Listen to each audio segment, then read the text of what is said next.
Hello, my name is Pepe Lam. In this video, I'll be showing how to create backup scopes in IBM Storage Protect for Cloud Azure. After you have configured all the apps and set up the storage profiles, you are ready to create backup scopes to protect your Azure environment.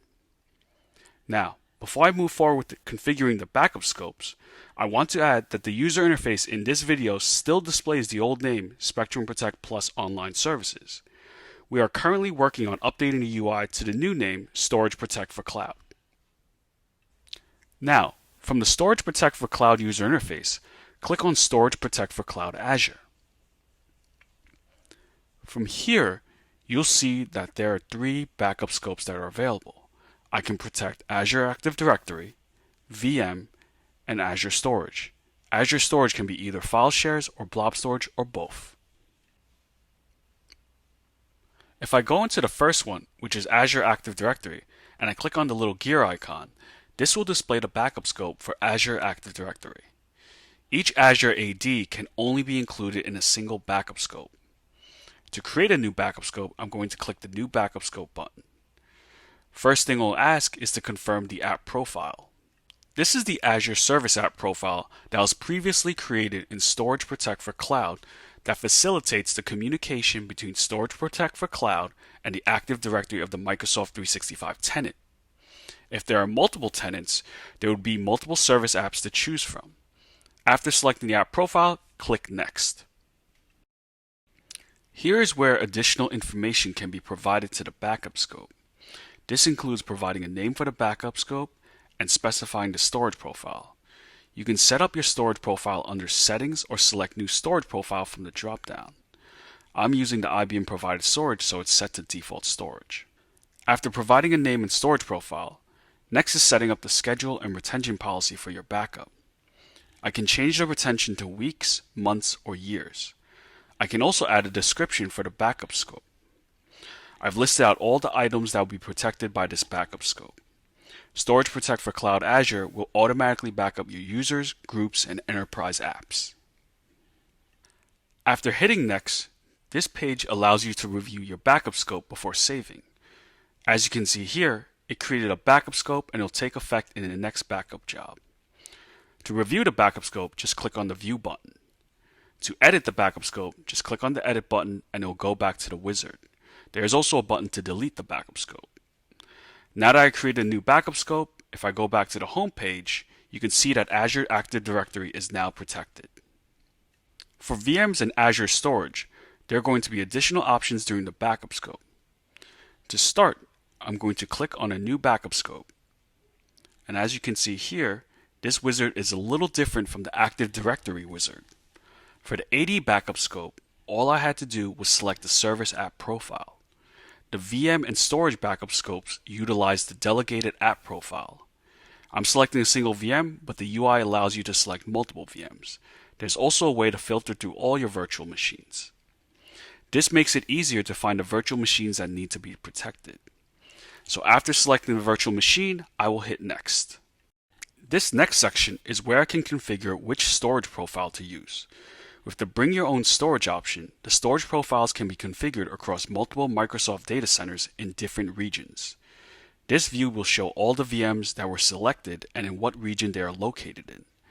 Then you can select a storage profile that matches the region of the virtual machine. Since I'm using the IBM provided storage, it just selects the default storage profile. Like Azure AD, I can give the backup scope a name. The Index for File Level Data option is used for file export.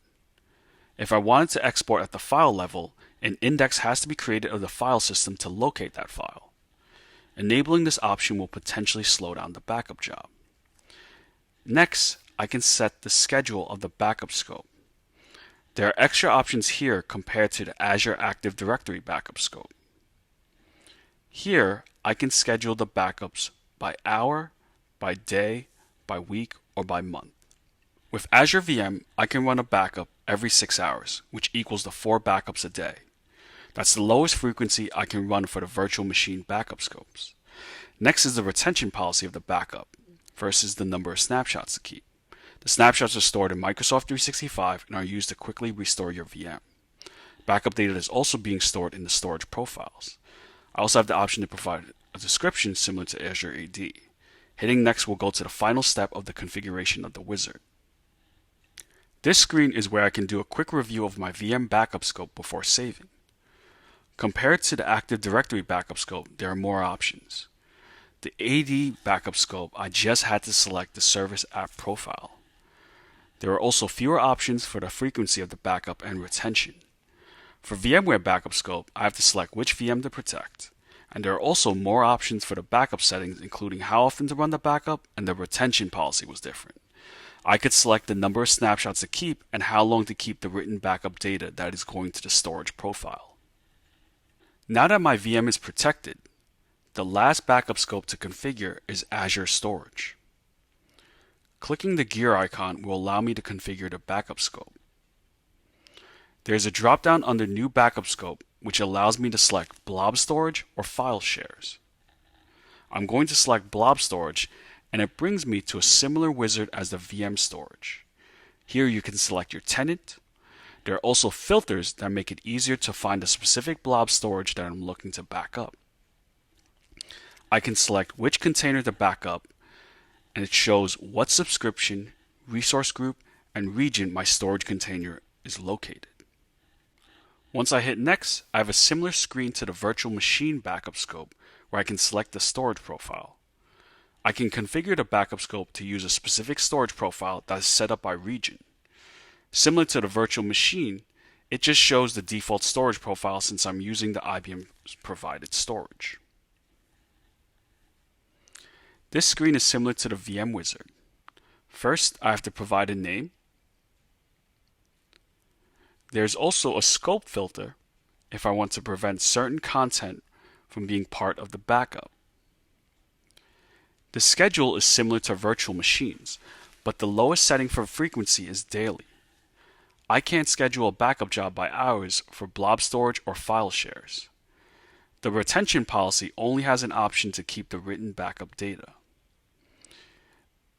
There's also an option to provide a description for the backup scope. If I hit Next, it brings me to the review screen, so I can review all my settings before saving my backup scope.